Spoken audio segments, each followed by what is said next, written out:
All right, people, thanks very, very much for all of the interaction and the engagement we had on the last episode. Now, I've just come out of hiding. We spilt the beans on the last one, how much money we've been spending on our gear. I may have to go back into hiding again. I don't know. I'm hoping Sal, Sneaks and Dan have got my back, but I think they might have deserted me. Anyhow, let's get into the next episode. Go get it. You're listening to the Unheard podcast.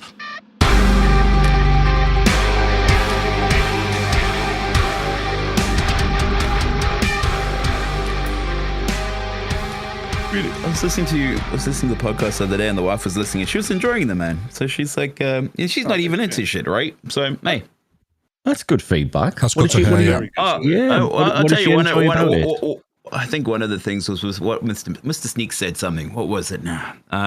The new job and how you've got your passion back. Oh yeah. Yeah, she said she's done this because she's also a hairdresser, right, guys? We've been doing this together for like 20 years now.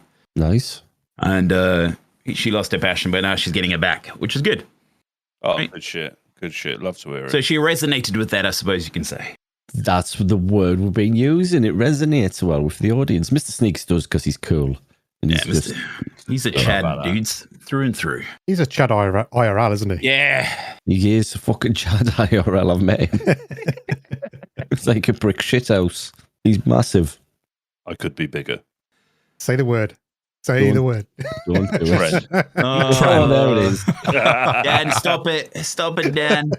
Emma just shouted no at me. It's nice to hear that Gaz's missus is far nicer about her feedback of the podcast than mine, who said, I'm enjoying it. Do you really think I'd fucking listen to you waffle? I hear you enough if I didn't enjoy listening to the podcast.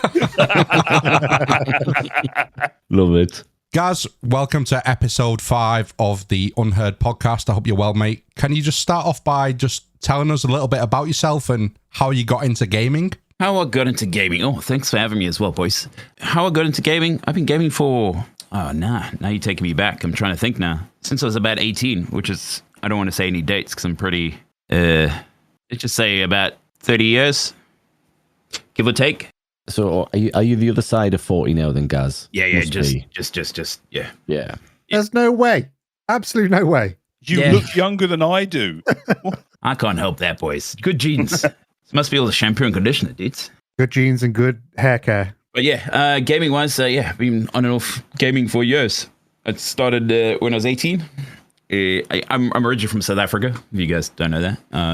I think my parents weren't well off, but I managed to get a PC when I was about 18. And somebody handed me, lent me a copy of Diablo 1.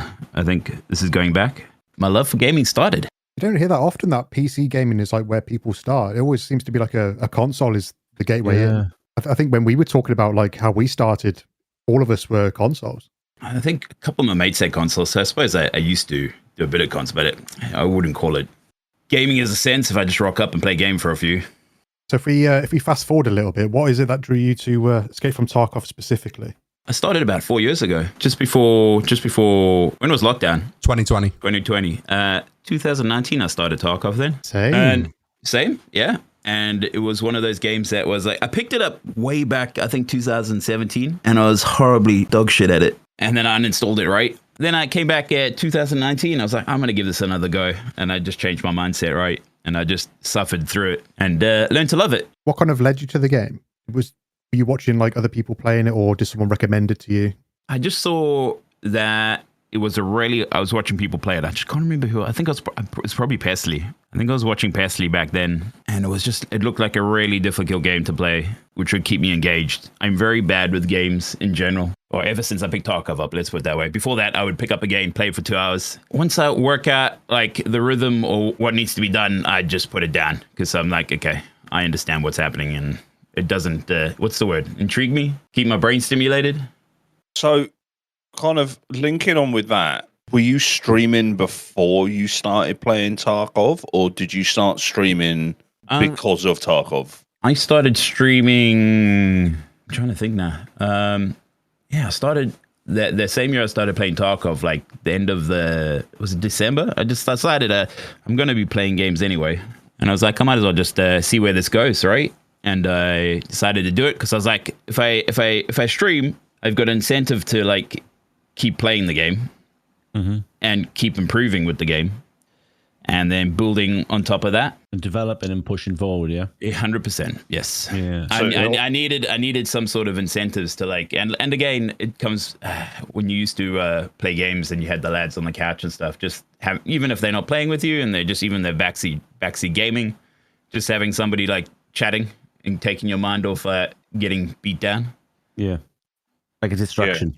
Yeah, 100%. The social aspect, and also like going back to what you were saying about the intrigue and how you get quite easily distracted from games as soon as you kind of understand them. Like it adds that extra layer because you've got to entertain the viewers, and then you end up doing, I'm gonna try and get Shooterborn in Heaven complete with a shotgun or a UMP, and like some of the insane batshit mental stuff that you've done. I work puzzles out really well. I'm like, I get intrigued by things, and once I find them out, I'm like, okay, let's moving on. So when I set up a challenge or something like the Shooterborns and stuff, I'm super stubborn, and we'll just keep headbutting the wall until it breaks. You're talking about like development there, Gaz, and keep pushing away and plugging away at it in order to kind of improve. Yeah. And you mentioned that you got into it by watching other people. Who was the biggest inspiration for you that got you into Tarkov? Like I said, I started with Pestily, and then I think that was the year of the very first drops when Reserve came into play. Yeah, Christmas 2018 into 2019. I got into Tarkov in that October before that, and then I think I did just in December it just blew up, right? Yeah, that was right. Kaboom! And then I suppose I watched Pestily, all the big guys at that time, Landmark. Those were the main ones at the time. I was still quite relatively small. Also, Squisha. I did watch quite a bit of Squisha when, even before that. I think he was into it quite a bit back then. Who's your go-to now? Because obviously you've established yourself in the Tarkov directory, and you're well known. And Pestily and some of the other guys, when you got into it, drops with the inspiration for you. Who's your go-to now that you keep up with and you watch or you find engaging and entertaining when you're not streaming? It just depends who's on, but the list is huge now, right? I'm up at like 5 o'clock in the morning, and then in the mornings it's probably like off the top of my head like Stankrat normally on in my time. So I watch a bit of him because he's thoroughly entertaining with whatever he's doing. In the evenings, like I've got all you lads, the ones that stream. Tulu, EscGAZm. Yeah. Boys. Yeah. And mainly for the fact that they're, how do you say? I'm doing the streaming thing, but I'm also trying to learn how to do the YouTube thing. And I'm inspired by their works and stuff like that. So I try and learn as much as I can, right? Steal with your eyes. Lou is very good, isn't he? I think we all 100%. fans of Lou, aren't we, boys? Yeah, I put him as he's number one for me. Yeah, definitely. He's pushed, for me, he's pushed long form and medium form content to a like a different level in terms of Tarkov. His editing skills, they've getting insanely better over time. So, he might come on one day as a guest. He might be listening. If you are, Lou, reach out, hit us up. But yeah, he's absolutely phenomenal. Some good choices there, Gaz. Thanks very much, mate, for answering that. No worries. Yeah. And if I didn't mention anybody, I still love them and I still watch a lot of them. All right. Just in case. The tabs are all open. Let's just put it that way. Yeah. Well, lurking's a big side of it, isn't it? Yeah, 100%. Giving somebody your time as a view, it helps them out. Every little bit helps. So, what do you think sets Escape from Tarkov apart from other shooters and survival games? I'm going to say the difficulty and the sense of loss. Just the fact that you go in with something and you're probably not going to take it back out. That being said, the learning curve as well. There's just so much to learn in order to like get that gear out. It's like going on to that. How many hours have you got in the game? Out of curiosity. Probably many? Too many, yeah. Too many. Too many. I've probably got like over 10,000 hours. I've got like really multiple accounts. Yeah. That's the main a lot. one, main one's on like I think 9.5, right? And then I got a second account that I muck about on, but I did a standard playthrough one wipe, so that's about 2,000 as well, or at least 1,500. Put a lot of time into playing it, right? No, fair one. Just go back to your point of saying like how you would solve a puzzle and then throw it away when it's done. Is this kind of a puzzle that kind of reimagines itself, or is it something that you're doing to... I think a lot of people see it like this way, but the way I see it, like the PvPs, like when you enter a raid, every raid plays out differently. There's always these unknown elements that get thrown at you, or you can take the same route, and like every time you take that route, something different might happen. Sometimes nothing might happen, but there's always a different story that unfolds in the raid, right? Yeah, it's like chancing it in life. Yeah, 100%. And that's what I think that's what keeps me engaged. Yeah, I really like that answer. Yeah, that's a good answer. You're welcome, Dan. I was practicing that off stream. Were you looking in the mirror while you were doing it? Well, you actually you would be if you had clients. You're looking in the mirror talking to them. Well, this is when you say when you talking about my curly locks. I really don't care about my hair, which is probably I don't want to offend Graham Dan, but because I make everybody else's hair good all day. I just wake up and go right. I was like, if it's there, it's there. If it's not, oh well. A bit of a fashionista, then. You're not following trends, you're setting them, Gaz, right? God help the world if I'm setting trends, mate. What would you say is your most memorable raid in Tarkov? Is there anything that stands out that in your memory? I am gonna say when you first play the game and you make it out of your first extract. I don't know if I can remember the exact same one, but I remember just the feeling of, oh my God, I made it out of a raid. Oh my God, I got a scab bag inside another scab bag with another bag inside the bag. Oh my God. And a bandage. Oh damn. Have you got any raids of like, you know, recent memories that's happened to you like not long ago that you remember it being like quite fun? Or even today I had a raid where I died, but I was at Dome on reserve. I pushed up the tower. I got sandwiched between two dudes and we had a good old fisticuffs. Killed one, and then the other guy put me down, but it was a really fun little engagement. Right? And it's things like that I'm like, oh, that was sick. I wish my memories were like that. For me, it's just like I look at Chago, oh, hi Gaz, how you doing? And then Cheer 375 and Thomas the Tank Engine is ruining my game.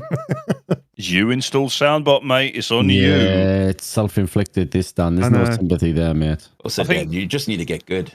Yeah, true. Yeah.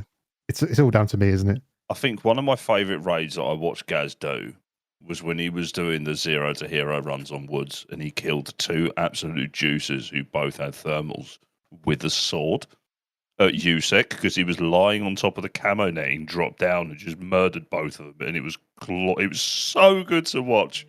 It was so good. I think the reason that's not memorable is because that's just a normal day for Gaz, isn't it? I was just gonna say. So these are the things that like just because I was talking to the wife about something about like how like I do these things in Tarkov, right? It's just a game and I play it, but I played a lot of hours.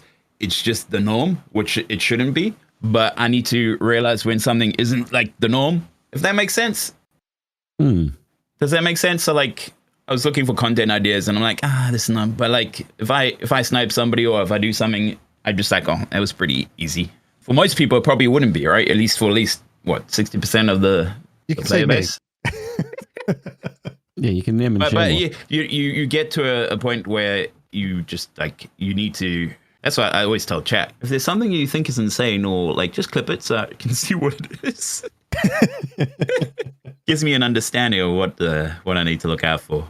Talking about like learning the game, and obviously there's a lot of randomness that's involved with the game as well. How do you kind of approach learning and I guess mastering like the mechanics and stuff in Tarkov? I don't know whether or not I don't know whether you can master the game, but like how do you kind of approach like learning Tarkov and pushing yourself and kind of developing yourself as a player? I don't know if you can master it, right? I don't know. There's just so many mechanics that like link together. And there's Tarkov with its RNG it dishes out, right? But for me, when I started learning, I would just basically, I think maybe a lot of people start like this, but you'd rotate around the map, find things that look familiar, and once my map knowledge started to increase, you start venturing in a little bit more, and I start I just start learning ins and outs of little sections of the map, right? And if I spend enough time in one section, it becomes easier to navigate. And then once you've got the knowledge to get through an area without getting shot, it becomes a little less stressful. What was the first map that you played, Gaz? First map was Woods. I think the first map was Woods I first played. Yeah. I feel your pain, brother. Best map. I went to Woods and I was like, oh, just killed 2 dudes. Man, sick. I didn't know there were scabs at the time, right? And I just looted them and, it's like, and then something shot me. I can't remember. But I remember, like, it was a night raid. It was pitch black. I couldn't see anything. Was that your go-to, Gaz, for kind of like learning the game and training yourself and getting used to it? Yeah, I would 100% just, this is where, like, the whole sniping and I've played the game many different ways, right? Over the years. And I feel like sniping for me, like sitting in one spot or like in multiple spots in an area, you can just, you don't even have to shoot stuff. You just watch the world go by. See how PMCs, if you watch one spot enough times, you'll notice the patterns of what majority of players are going to move through the map, right? Yeah. Yeah. And with that knowledge, you can then like piece together like movements across the map and then sound cues from where people are. Like one of the main reasons I do enjoy Woods is there's not too many sound problems on that map, right? Yeah. So I've got good audio. I can sit on Sniper Mountain or the mountain behind Sniper Mountain and I can gauge where people are and I can do like a visual radar in my head, so to speak, of what's happening around the map with sound cues and watching PMCs move around. So do you sit when you're doing that and you're playing it? Do you kind of like you sit and you analyze it as you're playing it? You kind of you process that. Your thought. Yeah. It's little sounds, little movements. Yeah. I just sit and play like I'm like just plonk down in front of it. I'm not that analytically driven for the game. Do you know what I mean? So I find that really interesting that you sit there and when you're playing it and you're analyzing it and you're imagining it in your head as you're playing the game. I think that's quite a talent. Does anybody else do that? Or was it? There must be somebody. There must be other people that do that. I don't know about the rest of the boys. Do you? I was going to make one point where if you're playing with Gaz, he will not let you get the same level of information that he's getting. I've seen him on Woods. Mm-hmm. He was looking at one angle. Sky, shout out Sky, was looking at another angle. Gaz is looking around, and there must have been like no information for him. So he's just gone, hey, should we scare Sky? So he just flicks straight into Sky and starts shooting rocks near him. Sky screaming, going, oh, I've been shot. Gaz is just sat there laughing to himself. Tormenting him. I think we all know, guys, because we watch your content as well, and I think many listeners will know your name and they'll know your content. That your kind of go to is your sniping and your long range fighting. On the back of that, what's your favorite loadout or your go to, and what's the reason why you choose that? At the moment, my go to is the DVL, the suppressed DVL, right? Yeah, I know. It's just the quietest gun in the sniper rifle in the game, right? So being solo and I like to sit still, it gives me enough time to shoot 1 or 2 shots, maybe 6 shots or something, depending on what level the player I'm shooting at is, before people work out where I am and I have to scoot. Yeah. So DVL, I go in fairly cheap. The gun's probably the most expensive bit because I also don't like. Say I know it's a loot and shoot, but like I tend to loot first month of the wipe and then I just bog it off and just go and shoot stuff. I say, obviously I knew the DVL was quiet, but I genuinely didn't know it was the quietest one in the game. Yeah, it's one of the quietest sniper rifles. Yeah, I never knew that. So yeah, that's an interesting. Thanks, good answer that, mate. Thank you. I know you've played Gaz since 2019. I want to know what your thoughts are on the game's progression system and the economy in the game. Over the years, it's changed so much, hasn't it? I'm trying to think now. Was the flea market in the game? Like, I think I started maybe just before the flea market. Actually, I don't know. Maybe the flea market's been in since I played. Flea market was a big thing for opening the game up to, I suppose, players to progress. Which I think I sometimes like the flea market, but sometimes I hate it as well. It takes away a little bit of the hardcoreness of the game, but at the same time, it means you can have fun, right? So are you pro or against the recent changes then, Gaz? On the back of that comment? I'm pro because it means you can make some money even if you get bopped in raid, right? Mm-hmm. I do remember when I used to play a lot of reserve when it came out, and you just used to get lots of naked Timmies going to drop down on reserve. You'd kill about 5 naked Timmies, right? And then there'll be nothing left to do on the map because everybody was naked. because they were just speed running items and then selling them on the flea market, right? Because there was no, so I'm sure there'll be something like that now. I haven't seen too much of that. That's really taking the drop down room. Yeah. Because I used to snipe, right? I used to be like, oh, there's another naked dude jumping into the same room that last dude just jumped in, and he's gone. Easy shooter bonds, mate. Easy yeah, well, again, They that's were, what I weren't say. They were back. Yeah. They were, but I feel like that room kind of then got not utilized as much when the underground patch came out as well. Yeah. I like the underground patch, but it just made the top of the buildings obsolete, right? Yeah. This weekend I've been playing a lot more with the bosses on because there's been a lot more activity out and about, right? A lot more people on the roofs, so it's been fun. It's breathed like a breath of fresh air. A fresh breath air. A fresh. Yeah, it has. Like it's been brilliant fighting players, not just in the bunker. Like it's been so much fun actually fighting players in like the armory buildings, like out and about, just like on the top side of the map. It's been so much fun. I've had a lot of fun this weekend. Did I answer the question? I don't know if I just went off track. You haven't answered any of these questions correctly. Yeah. Guess you need to rein me in, boys. You need to rein me in. My brain just goes off. That's fine. That's absolutely fine. There's nothing wrong with the answers you're giving. It's your take on. No, great. On Dan said I'm wrong. Well. I'm marking it as we go, Dan mate. said I'm wrong. Terrible. Well, yeah, we've got an educator on board, so I've got the red right. pen out, mate. Yeah. What's the grade so far, Sneaks? D. Yeah, he's gonna mark. He marks out of colors, all right, for me. Thanks. So to put you in the shoes of a dev for a second, if you could design any like new feature or a map for Tarkov, what would you like to see added to the game? I would like a sniper rifle that when I shoot people in the head in game, they drop, because sometimes they don't, and that annoys me. So hit reg. So you want to add the hit reg DLC? I want a gun with hit reg bullets. All right. £250 of it hit reg DLC. Take my deep pockets. Give me some hit reg, please. The headless edition. So this game is essentially perfect to you. You just want your bullets to work. I am I'm quite easygoing in most aspects of everything, right? Mm-hmm. I play a game. I like to play the game. Yeah, it changes up. It has ups and downs. Again, I coming from South Africa and like my upbringing and stuff. Like this, like living in a first world country and playing a computer game, I really don't have too many problems to complain about. So I like the game. It keeps me engaged. It has bad moments and good moments. Mm-hmm. But I feel like hopefully it goes in the right direction. I'm not going to put my 2 cents in and then it goes belly up, right? Some things I like, some things I don't like, but I get over it. I kind of feel like I haven't seen you visually have a bad day on Tarkov. You always seem to be having a great time, regardless of what's happened to you in game.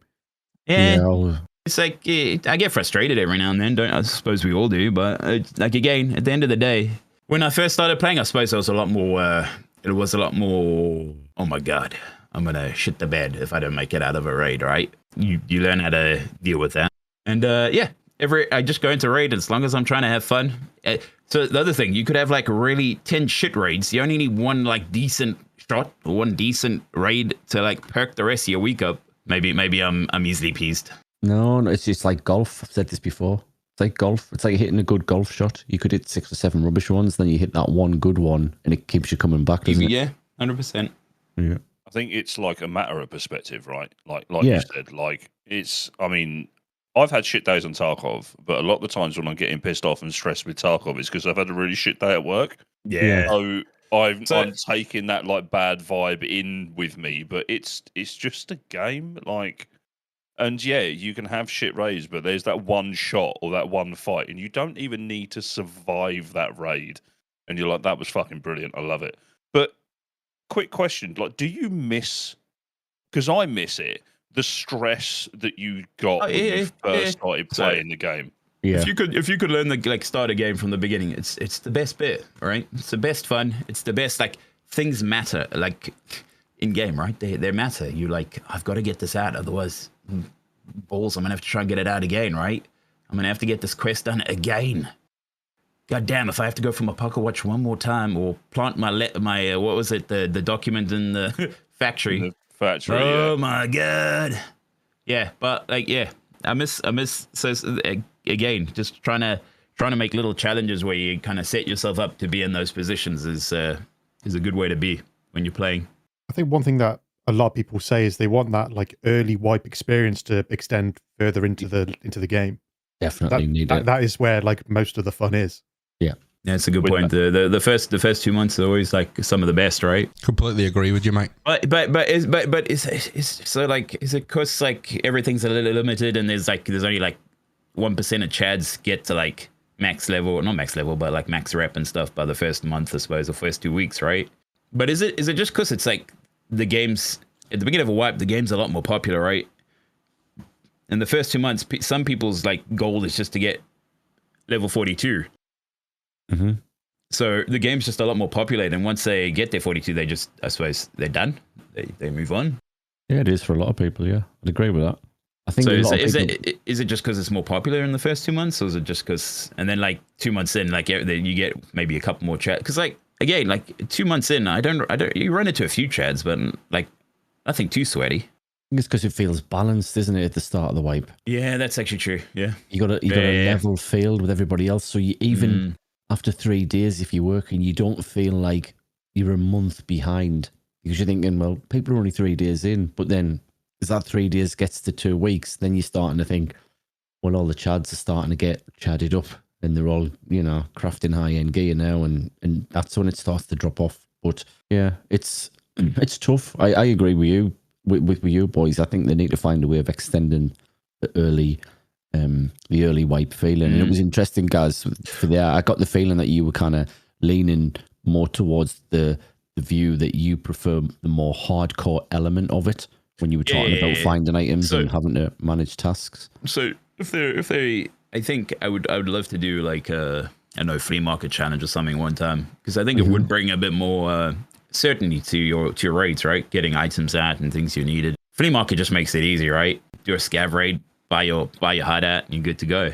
I think part of that feeling might be because stuff actually has value early. Yeah. That packer is everything to you. But once you get, like, I definitely find that, like, once I get a couple of months into a wipe and I've got, because, like, let's be honest, it's pretty easy to make money in this game. Like, just like scav runs and looting, and like if you know a decent scav run that you can stick to, you can make millions of rubles. So once you get like a month or two into the wipe and you've got 5 or 6 mil, you're sitting pretty. It doesn't matter if you die and you lose that current. It don't, because you can just buy more. Like it's that you've got that kind of barrier that stops you getting down bad unless you like decide to throw it all away in labs or whatever. So like early wipe, that shitty AKM that you're trying to complete fucking shoreline quest with, it means something, because if you lose that, you're taking a big chunk out of the ruble that you've got in game to actually build another one. So you've kind of spoken about this a little bit already, Gaz, but you do ridiculous challenges, as I mentioned earlier. Yeah. And like Nikita screwed you over a little bit by changing the changing what's shootable and what was required for shootable. But how did you come up with the I'm going to do shootable with a different gun every wipe? For how many times did you do it? I don't know, like 4, 5. What was it? Shotgun, UMP. What did we start? We started with the 12 gauge, right? Saiga. We did the Saiga. And yeah, it was rough. Then Ash we 12? did. Yeah, we done the Ash 12. I did the 209, which wasn't too bad. RSH, the I think it was just those. Yeah, I think that was it. And then they nerfed it. As Sneaks was saying, you give yourself like outrageous challenges and stuff like that and tasks. Yeah, I've watched them, and I loved the floor is lava onwards. That was some of the funniest. Yeah, I enjoy that. I've seen on Twitch from a Tarkov creator. It was really, really good. It was engaging and it was funny, and I enjoyed it a lot. What's your own kind of moment that you look back on that is your favourite from a self-given task? Not gonna lie, hitting all the chads with the marker and down the toilet was pretty fun. I enjoyed that. I enjoyed that. So good. You are the only reason that I checked that toilet behind that door now, by the way. I'm sure a lot of people did it, but I'm sure I saw somebody do it a couple of years back, but the whole gun was sticking out. I was like, you can do that more efficiently. Come on. I'm just training people to check their corners. That's what I say. I'm chirping at the toilet door. Amazing if you bumped into someone that you knew. Or just peeks in. That'd be great. All right, Gaz. Guys, can you give me your servers your own, please? Thanks. You pretty soon you'll see people going down there. I reckon they'll be shouting, "Are you down there, Gaz? Hello." I'm always like just working on something at the moment, which hopefully I'll start tomorrow. How'd you come up with them? Oh no, really? The shooter born. Somebody said, you can't get a shooter born with that. I was like, what? What'd you say to me? So it was like the You marker want was some? down. That was the like, challenge. Yeah. Oh man. Yeah, it was. Yeah. So those kind of things happen. Then I'm like, what can I do next? How can I engage? Like again, just how can I make a funny and make it look cool? We're just gonna tell you can't do something then, basically. It's pretty much what happens. And I'm like, if I can't do it, I'll probably be like, yeah, actually, I don't think that's possible. But if I was like, nah, I'm sure I could get this to work. You can't 0 to hero to Kappa next wipe. So the thing is, like, I feel like Tarkov's one of those, like, once you've played it enough, you can, right? It's just going to take RNG and you just got to keep, again, hitting that wall till it happens. And it's like, do I want to hit my head against a wall for that long? Yeah. You know what I mean? So, like, I got to weigh things up. Also, you got to, like, I did work out, like, sometimes when I was doing that shooter-born stuff, that, like, you also don't want to kill your Twitch channel at the same time because sometimes it can be awfully bloody boring. Yeah, for sure. Because I definitely remember watching you do some and you're like, this isn't happening now. Let's just play normally. And then we'll go back to this later. We'll do a couple of hours and we'll switch it up. By the and the RSH, it got a lot better. I'll be like, just run it. Also, I learned, like, then I just worked out the spawns, worked out where everybody's going to be. Again, just the whole, like, if I'm going to this map, I know that we're going to have somebody running across this. And if I miss it, I need to just reset it and just go again. I guess those challenges got a lot more refined as you kept going with them. I'm going to try to make them a bit more streamlined. What's the funniest or weirdest thing that's happened to you while you've been playing Escape from Tarkov? I mean, that could be anything from a chat experience or something that's happened to you in game. One of my most favorite clips. I don't know if you guys see me. It was like an interchange clip where I was doing a Sierra to Hero run, and I ran into a Chad with a killer armor on under the parking lot, and I just like he started pelting me with his M1A, and I was like, just a Timmy. Assumed the fetal position. He came up close, and I just smacked him with the axe, and he dropped. To me, that always stands out as one of the, like, things like that, the unexpected, just make me laugh. I'm just thinking of the Breaking Bad clip where Jesse says he can't keep getting away with this. I'm sure I've written that in your chat or sent you that GIF many times. Like, you post a clip of you doing a shooter born. I just hit the response for that. So to carry on with the streaming topic, what is it that inspired you to start streaming? Like, what is the... Well, initially I started like, let's see if this can, like, lead to, how do you say? Lead to something, correct? Mm-hmm. I play games. I don't, because I socialize at work all day, every day. I don't get out, like, I don't like getting out of the house. I don't like being around too many crowds. So, you're a homebody, yeah? Yeah. I love, like, if we're on holiday, we normally stay at home. It's like we can recharge, catch up with each other in the white, because we both take holiday at the same time and we chill out, right? Yeah. Because we both do the same thing. She reads, I play games, right? So I started in the December, right? And then I think March came, and then the whole bloody lockdown, COVID, yeah, that thing. So that came, and I was like, oh shit, what are we gonna do? Because, like, both of us being hairdressers, we enjoy what we do, but we're, like, money wise, it puts a roof over our heads. But I think we managed to get furloughed, but it was only like 80% of basic wages, which was, for both of us, it was really bad. It was, like, really bad, right? We had a really understanding landlord, and he said just pay what you can. It was like, cheers, dude. That's pretty good. Yeah. So that was the one thing that kind of kept us going. So we just chilled out and kind of did what we could. And I was like, I'm streaming anyway. And then it started to take off a little bit. I streamed like 5 days a week, give or take, maybe 7 during the lockdown days, building up the channel. And I was like, there's going to be a lot of people that, like, maybe need somebody to talk to or need to chill out. And then, I was like, I'm pretty good at listening and talking to people. I might as well see where this can go. You put it really well earlier when you said, you're going to be playing that game anyway, so you may as well just chuck OBS on and go streaming. And because I work with mirrors all day, it doesn't faze me. I'm not too camera shy, and I know I can be funny at sometimes. Quite a few times, mate.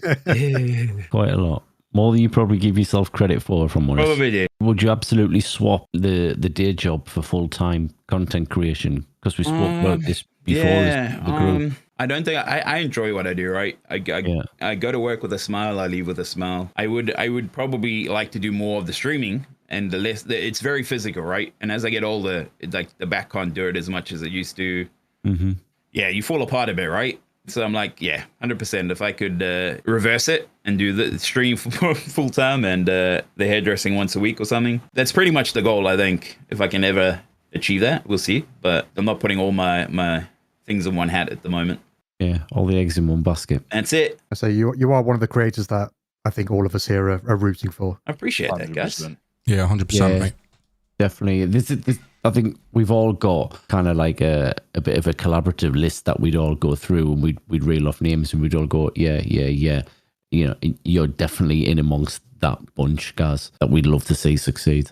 1,000%. What is the most rewarding part of streaming for you? Just making people laugh, right? Like you said, it's still a hobby, but when I do something stupid or silly and somebody gets a good old chuckle out of it, it makes my day. That makes my day. Even like, and I don't go out of my way. Like things just happen when I'm doing stuff, right? And if somebody gets a laugh out of it, that's all that matters. You know, like how do you say? Like it's like EscGAZm. The name EscAZm. It's a bit, you know. It's just I just want people to escape what's happening in everyday life, because we all go through it. I try and be super positive most of the time, right? Because there's a lot of negativity out there. Yeah. Even though it seems negativity does a lot better than positivity, but I try and keep it up. We've chatted about that as well, haven't we, guys? About the sphere and the negativity and how people can work it really, really well on the social platforms for engagement and make money from it. But then on the other side of it, we've got Gaz on now, who's like super chilled and laid back, and has already told us he's not really fazed by too much in life. So it kind of feels like, you know, you've got the person playing the system and making the money, and you've got the good guy trying to break through. It's that balancing act. It's really weird. For sure. And like, I think we've also kind of spoken about like people that potentially are not necessarily streaming for the right reasons, if that makes sense. They're kind of streaming to get the big bucks and to make it as a content creator. Whereas like you've got guys like Gaz and the other people on our collective list that are doing it for the right reason, to, you know, give something back, almost like to make people laugh and have fun and have that kind of social aspect. And I think that's like really, really important. Yeah, you just said there, guys, about obviously being in lockdown and being furloughed, and then making the decision to kind of go live more days to build a community and to push the channel on and to develop it and drive it forward. How much does your community impact you, and has it changed? Has fostering that community changed like your view of streaming or your streaming experience? I think if it didn't, there would be a problem, right? It would. I just feel like every time the community grows, because like it goes through ways where like get people that will watch you when you're playing Tarkov, and if you change games, they will like they'll drift off, right? Which is fine. Yeah. Like I understand that totally. But the more you do it, the more people stop drifting off. Correct? If that makes sense. Yeah. Because there's always somebody else. It's just a case of like trying to build a community where Tarkov is the game, but I just want them to have a laugh at me, right? Yeah. At my expense. So I'm the subject. Tarkov's the background. Yeah. And I try and get people to like just engage with me. And it's a release, isn't it? Yeah. And if they've got to get something off the chest, I'd rather let them get it off at me, because I'm thick-skinned, and then it'll kind of flow into something a bit better, and the community in a whole will like grow with that, right? Yeah. 1,000%. Makes sense in my head. Yeah. Do you actually like your community though? Let's be honest. yeah, I do. Even You do. I've got like I seem to be bullied at school, and I just seem to get them in my chat as well, bro. I love my community. What it like from where it's been from me like streaming to like one person, like then like I think I did that for at least 6 months, right? And then you get like 2 more, and then you get like and you stream to about 5, and then it goes to about 10. And then like now like I'm averaging I think 20 viewers on a good day, and it can peak to 30 without raids and stuff, which is like for me that's like great, right?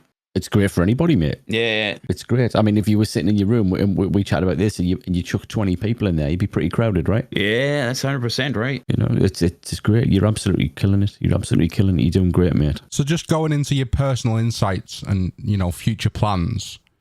Do you have any goals or aspirations for your streaming career? I want it to become smoother because streaming is I feel like I try and stream like 3 times a week.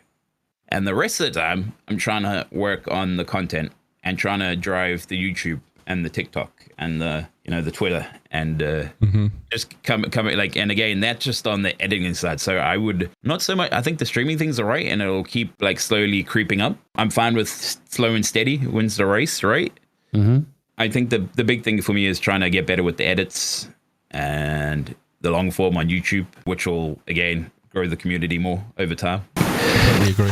That's where my head's at now. It's like my edits, I get it, and I can see from where I've started, like just learning the DaVinci Resolve and how to do voiceovers and the little things. Everything just kind of snaps onto the next thing, and the quality improves. But you can definitely see that through like your like different channels and your uploads, because they're always progressively getting better and better every time you watch them. So whatever you're doing, it is working, and it seems that people are engaging with that, and you're becoming more and more popular on these channels. Yeah. And like again, I'm just gonna keep doing it. And I suppose it comes down to the same thing. The whole again with the streaming side, you do a lot for your channel, Dan. You know what I mean? With all your little bits that get involved with it, it's crazy, and I love that stuff. But that's obviously not where I'm gonna go. But I like to think about different things that you can integrate, right, to make the stream more fun. Yeah. More. So well, let's say that what was it this week? I've been getting the whole Seth Rogen thing a lot. I think I need a shave. Fair. I think I need a shave. But I anyway, saw that on Twitter. So yes, but again, like it happens sometimes. I've said in like and it just happened in the chat, right, where I've like had like maybe 10 people in the last week mention that, and I'm like, it must just be the 2-week beard or something, right? My missus literally said it to me yesterday. So what I set up was I set up a little command with Lumia that like when anybody mentions the word Seth, it'll come up with that. Like I don't know if you guys seen that Seth Rogen meme where he's, not meme, I can't remember what movie it's from, where he's on the motorbike. It kind of pops up for 3 seconds. People have to do a double take, like over my camera, and like just like little things like that kind of like if I can kind of just surprise factors in the stream. And again, just learning from other streamers, just kind of how they make their I suppose keep their audience engaged. Absolutely. I'm always learning from other people, like peers, and I'll help anybody that wants. Like I don't like to think myself as I'm okay at streaming. There's a lot of people that do things a lot better than me. But again, I'm just learning. And again, why it comes with Tarkov as well. I'm still learning Tarkov even after like 10,000 hours. I just like learning. I like to improve. Continuous development, innit? Yeah. I need to be constantly engaged in order to like keep driving, right? So with Tarkov, how do you see the future of Tarkov? What do you think? What changes and additions would you like to see in the future patches? I would just love for raid times to get quicker.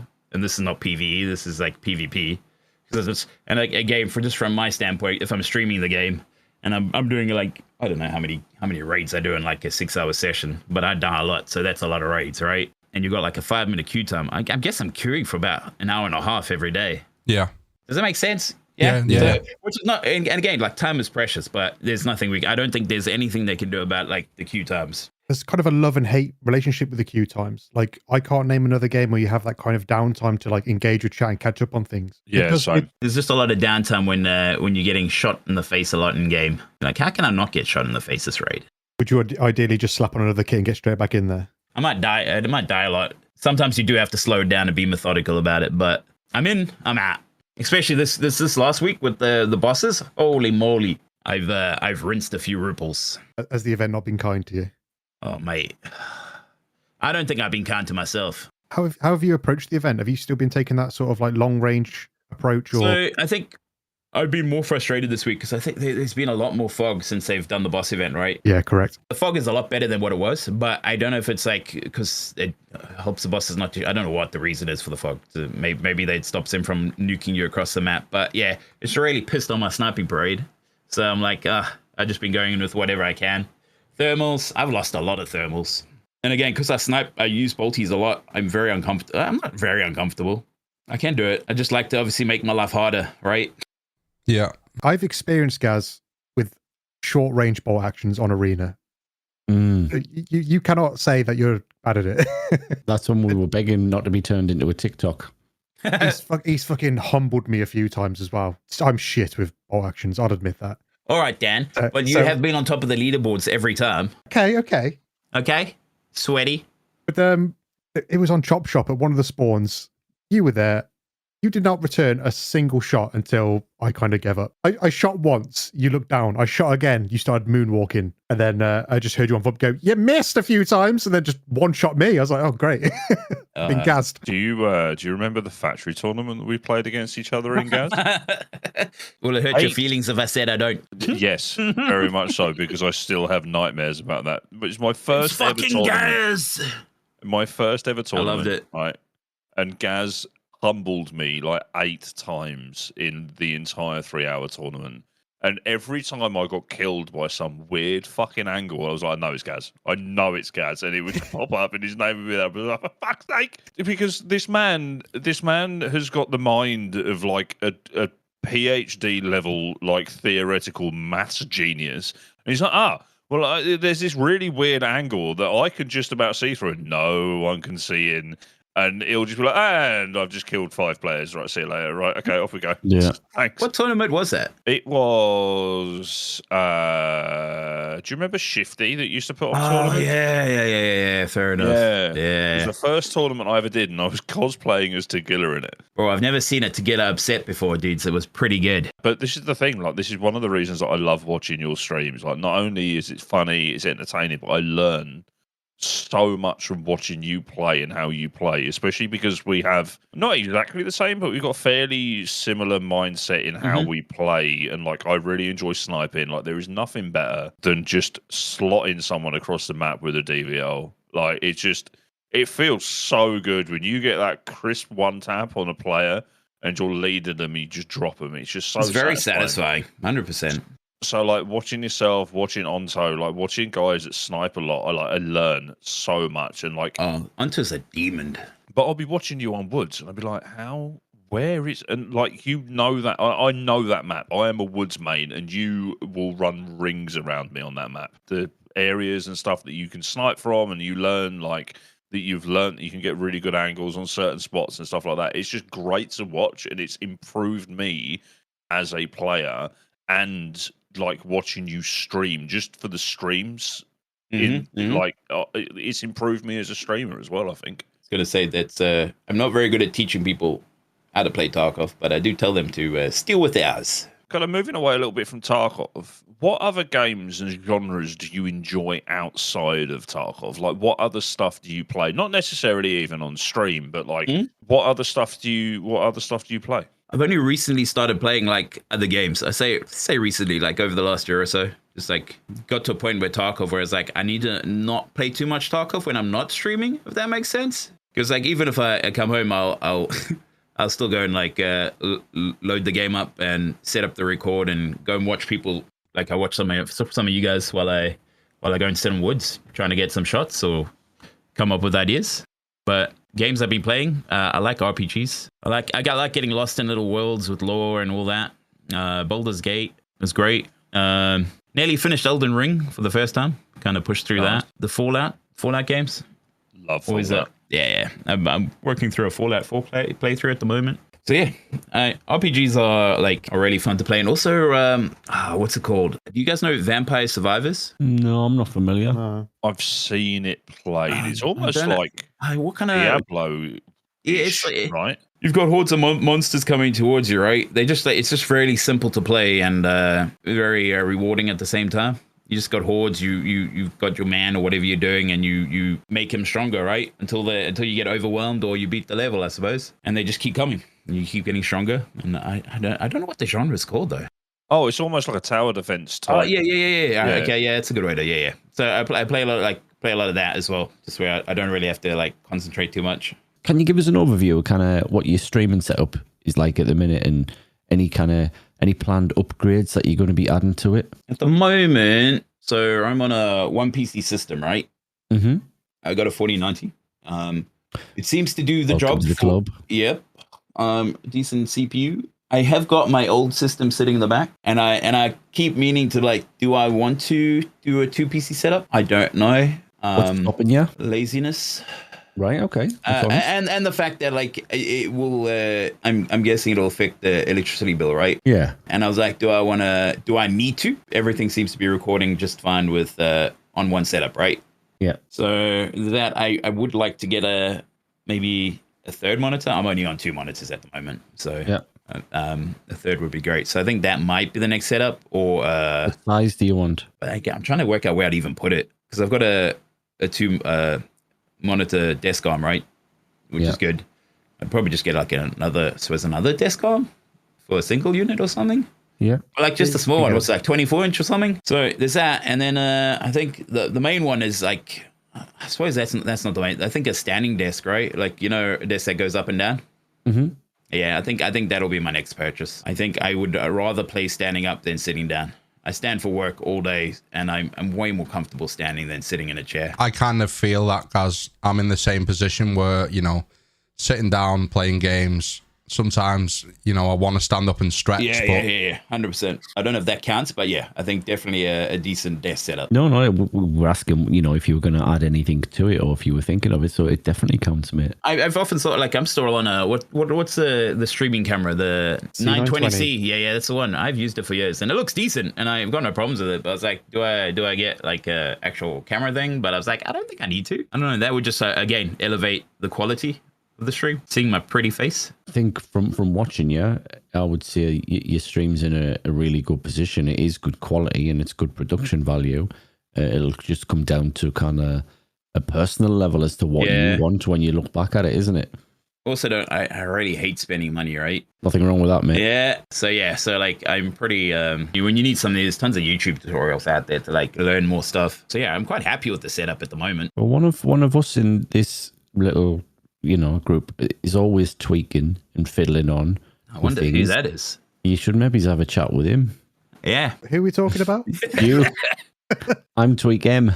Yeah, be real now. Every time we mention your name, are you getting a little printout in your machine? I have not, no. No? Ah, damn. I say, but the thing I do is my ideas just come at like weird times. So I just have I've got a note on my phone, which is just, I've set it so you can have like a little check mark next to it. Yeah. So I just put one of those in, and then when I've added it, I tick it off. That's literally how it works. I'll be at work in between something, and then all of a sudden I get like, yeah, that would be cool. Slap it on the phone, come back to it later. I think the last one was, so I use InstructBot, because you can give people like uses, can't you, rather than them cheering bits. Yeah. I wanted a way for like when someone subs, they get automatically issued like some sounds that they can use. So that was one of my ideas that came like in the middle of the day. I was like, right, I've kind of got like an outline in my head of how I need to write this out in a program. And then that night just sat down, figured it out, made it select like, I think there's... So you can give them multiple different things. Yeah, so they don't always get they don't always get the same sounds. I think there's like 5 different selections. I think I've got it so that like people get like this one soundbite every time they sub through InstructBot, right? Yeah. And I think the other day we had like, I don't know, some of the long timers. I think we had about like 50. Shit, here we go again. For like, I don't know, it must have been 10 minutes.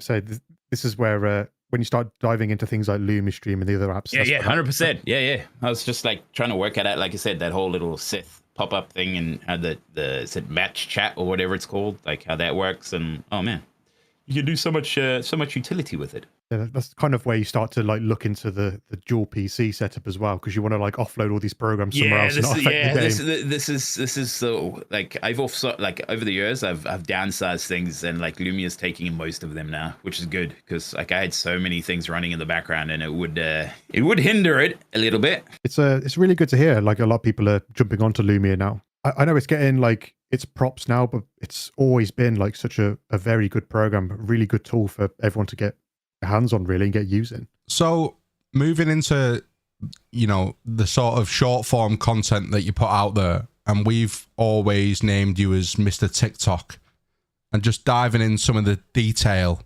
4,397 followers on TikTok, 137.8 combined likes. Your highest video has got 187k views. How do you utilize platforms like TikTok and YouTube Shorts to promote your streaming? It's a good question. I probably don't utilize it as well as I should, right? Every now and then I'll get somebody coming through from those platforms, right? Joining the tree and saying they come from there. But again, like sometimes maybe I get people and they don't tell me they've come from there, or maybe I don't ask, but I just welcome people in. If you've got links to your, like in your bio to your channel, you just hope that like you can't, I'm not very forceful with telling people to like, come watch me on Twitch, blah, blah, blah. You know, I'm not that way inclined. Why not, mate? I don't shout for myself enough. Is that the right word I'd say? Don't blow your own trumpet. Yeah, which maybe it's a bad thing, maybe it's not. I don't know. The way I went about the whole TikTok and the shorts thing was like I've kept everything a little bit separate, within a sense that like I don't have any. The only link is like I've got links in the profile, right, to the Twitch. On the TikTok, I promote the TikTok, and on the shorts I promote the YouTube, right? Because I'm trying to. I think. Again, I need to get to like I think it's 10k followers on TikTok. The YouTube side, I've got the subscriber count, but I need watch hours, right? Yeah. Got you. And I've pretty much grown my whole YouTube with shorts, which I don't know if it's the smartest way to do it, but I need to start doing long form in order to get some watch hours, right? 419 videos you've got on YouTube. It's impressive, mate. Some of them, again, they've started to do a lot better now. But again, I think I had one video last year that did really well, and that kind of grew half the channel. Have you seen significant impact on your Twitch through TikTok and YouTube Shorts? Through the shorts lately, not through much. What's the TikTok is on a like it goes again. I feel like it goes on waves where I'm on like nothing's like hitting home for the last 2 weeks, 3 weeks, I suppose. Yeah. And it's like I just do what I want to do. If it makes me laugh, I'm gonna put it out there, right? And if it doesn't, if some people won't like it, some people will, and that's just how it goes. If I get one like, I'm like, yes. I think a lot of people like I saw that Ash was saying, and so was Mr. Gibbon, that like something has changed within the TikTok algorithm, and like they're like obviously they're like stratospheric in terms of like their short form content and their streaming content and everything else. They're both partners, and they've noticed like a significant dip within kind of the interactivity on TikTok. Yeah, it's been low lately. I'm sure there are better ways to utilize it more and like get people like I think. What Stankrat, you're right. If you see any of his things, he's got his like link to bio, and I think that's super smart, right? Driving people towards his Twitch channel. It's quite a difficult thing to like drive people.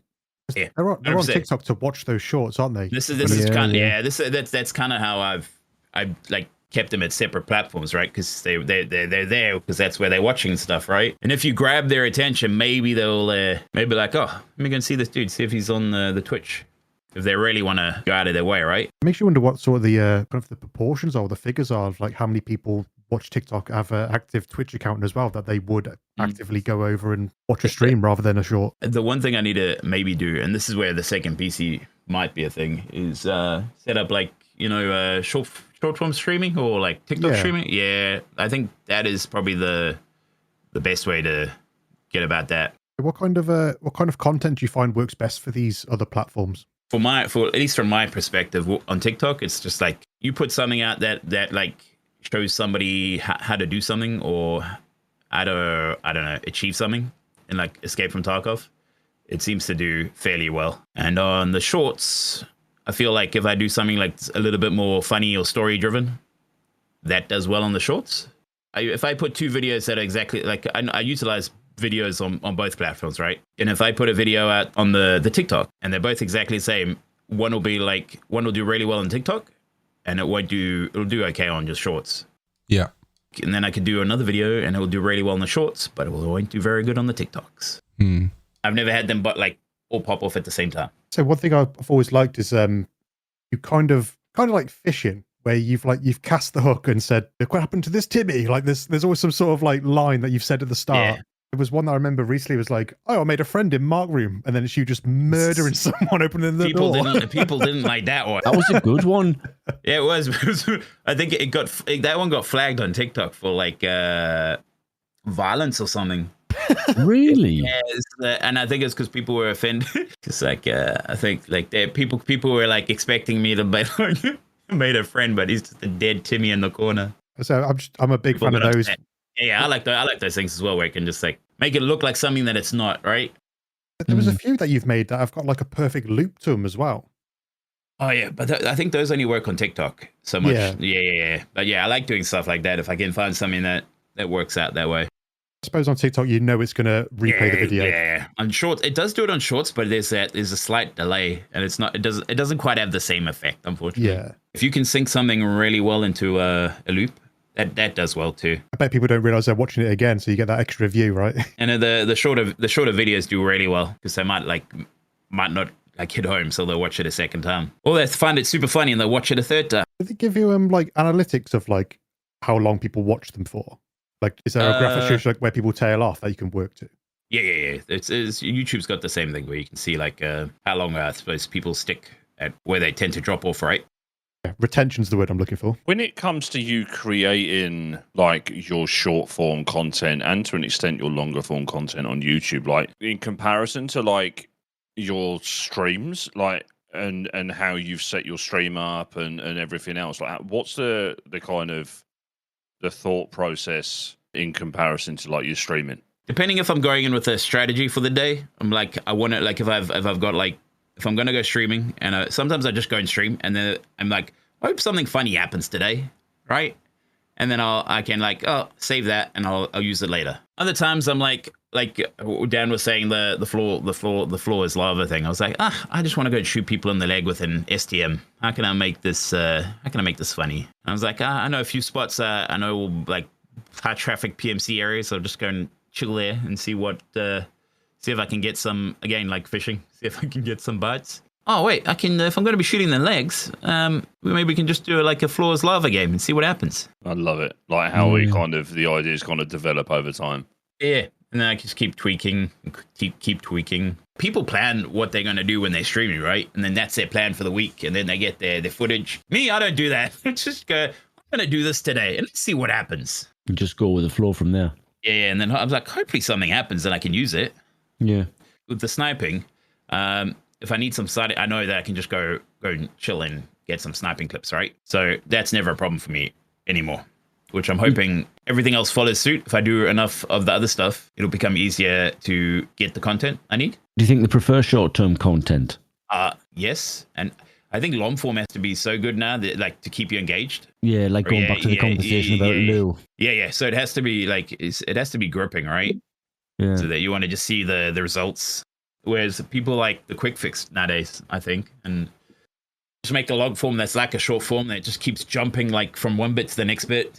There's also people's attention spans as well, aren't there? Some people don't want to sit and watch, they just want an instant 15, 20 seconds hit, don't they, of content. Do you think short form is more important, Gaz, like going forwards? I think long form's where most people want to be, but I've been just getting on the short form content because again, when you work I work 4 days a week and it's pretty full on.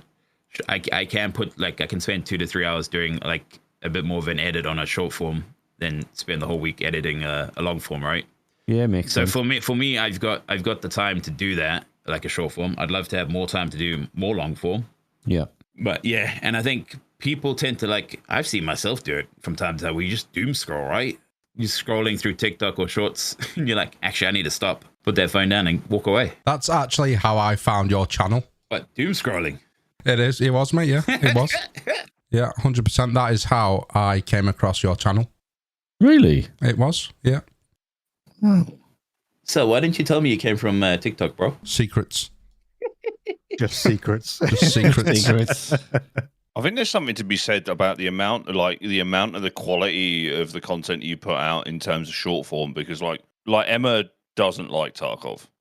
She doesn't like Tarkov at all.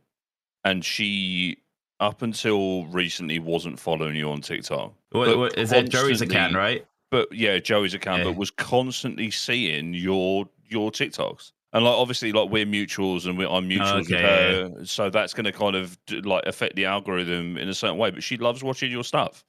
I appreciate that. Like, and because she has a laugh. That's what it's about. Yeah, exactly. And like she really dislikes Escape from Tarkov. So that's fascinating, and it keeps like pumping that content across to somebody who doesn't like it.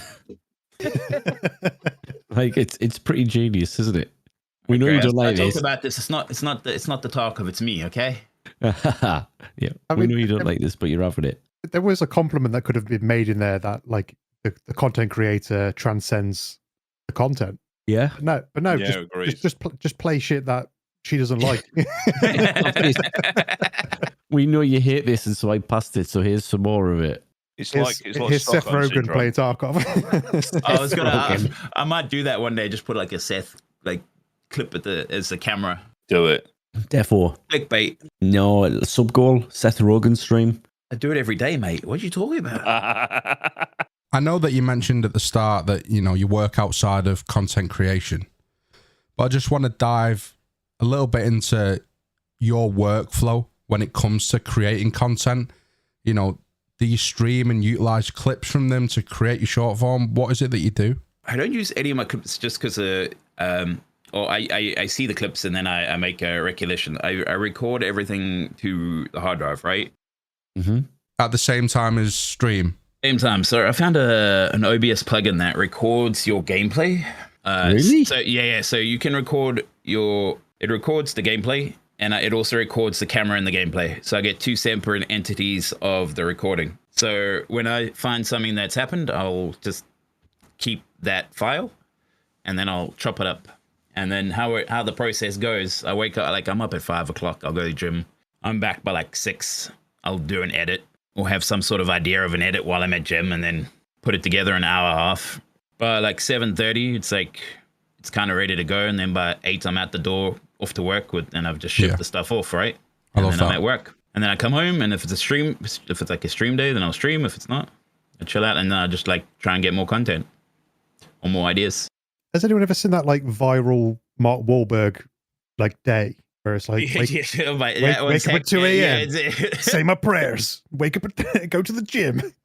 Gaz is the TikTok content creation streamer Mark Wahlberg. I just found I needed more hours in my day, right? And I was I'm trying to not procrastinate as much as I normally do. And I was if I go to gym, my brain starts to gym is a good side effect where I get a little bit more healthy, but it's mainly just it settles my brain, and I can just, I don't know. I'm a lot better for the day if I go to the gym, right? I think those of us that do go to gym can understand that. Yeah. My brain just works 100% better when I've done it. Agreed. Even if I don't do anything, I just show up, right? I show up and drink my water and look at everybody. Yeah, how you doing? Good. Okay, bye. Seth Rogen trains here. What are you looking at? Yeah. Morning. Hey, knobhead, get off me van. Postman Dan, send us your message and we'll play him if we can. Right, I said get off it. Answering messages so fast on the Unheard podcast, available on streaming services. We've got Dan's mailbag, Gaz, as well, Oh, yeah. So there's probably... Oh, God. Dan's sack. Everybody knew you were coming on, so everybody wanted to get hands-on with Dan's sack. And little fondle. Messages. Yeah. We've got a written question, though, haven't we, Dan? We do. We had one from parents. Oh, Jesus, I saw this one. The question is, tits, ass, or sniper rifles? Hold on. Hey, babes, tits, ass, or sniper rifles? She said tits. All right. There you go, parents. Voicemail number 1. Hello, boys. It's me, friendly neighbourhood Spiderborg. I've got a question. What is your in-game ick? I'll explain this. Mine is when people don't wear a face mask in raid. I'm like, get your pasty face out of this raid quick before it gets shot. You know, Over to you, Gaz. I am gonna say the same thing. That is a big ick. No face It's mask. like you've got to have something on there. You can see your pasty white face coming from a mile away. You don't have a face mask on in woods, mate. I'll probably see you straight off the bat. Dan, what's yours? Oh, in-game ick. People not responding on VoIP. I'm here to have a lovely conversation with you. That is a good one. That is pretty good. It's pretty random as well. Probably people probably don't want to speak to you, and they got Thomas the Dank engine going on off in the background, dude. Rude. You just can't hear him, mate. Face mask is definitely up there. I'm not even gonna lie. Yeah, but I'm trying to think of something else, but I'll tell you one thing that has wound me up a little bit recently, and it's with this new easy money quest. The amount of people, right, like high level players that have been camping where the posters are located just to get easy kills. And like, I get it because it's an easy kill, but also like, dude, really?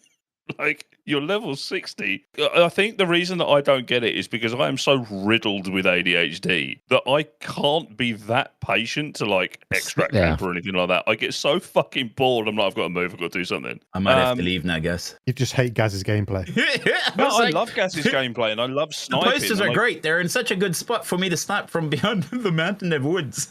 Oh yeah, but that's entirely fair because there's a level of skill there. Not sitting in the tent until someone walks in to pick it up and then just mad dumping them. Like maybe they'll get in their magazine sneaks. Maybe I don't know. I think it's the face covering. Oh, and the fact that you get that ghillie suit mask in game, but you can't wear a headset with it. So like, I love it. I think for me, it's hard to pick one, and I'm saying that as if, you know, there's probably many icks out there for different people, but for me, it would probably be more on a scav run when you encounter a heavy bleed or a light bleed, and no one's got fucking meds.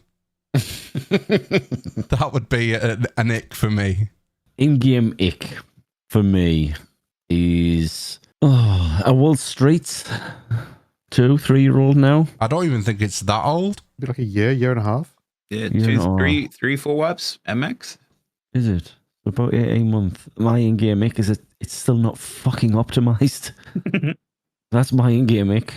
It's a brilliant map and it's got so much potential, but there's so many players out there can't even get on it. All right, I got another ick. All right, that I just thought about. So I remember talking to this with some of the guys. This is just my ick, is when I shoot somebody that has a sniper rifle and they've got more than one mag for their sniper rifle, and I don't understand. Yeah, why does that? Why have you got 5 DVL mags?